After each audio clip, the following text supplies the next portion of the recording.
Hi mga Sisi Mars! Welcome to my daily vlog!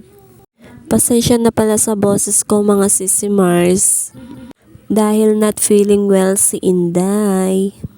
2 days na palang masakit yung pakiramdam ko mga Sisi Mars. Nahihilo, sumasakit yung ulo ko, tapos nanlalambot. Kaya ang ginawa ni Inday maghapon mga Sisi Mars, ayan, nakahiga. At buti na lang marunong magkasama si Batuting mga Sisi Mars. Hindi niya ako pinapa-stress kasi lalong sasakit yung ulo ko. Yan naman, nung pagkatapos ko naligo mga Sisi Mars, ilang sandali lang, nakahiga na naman si Inday dahil nahihilo siya. Nagpa-presyon pala ako kaninang umaga mga Sisi Mars, 90/60 pala ako. Low blood si Inday mga Sisi Mars. Imbes na tumaas yung presyon ko kay Batuting mga Sisi Mars, bumaba pala. Ganyan lang naman ako maghapon mga Sisi Mars. Higa-higa lang. Sana all no Sisi Mars. Pero ayoko naman yung ganito mga Sisi Mars, yung masakit yung pagkiramdam ko habang nakahiga.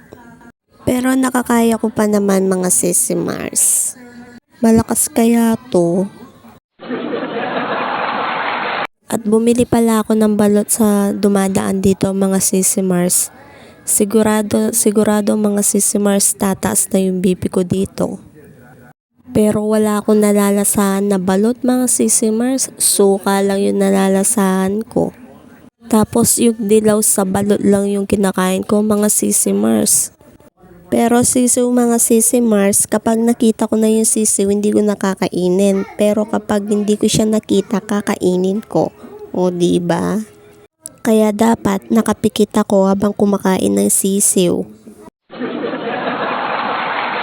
Kayo ba mga Sisi Mars, kumakain ba kayo ng sisiw sa balot?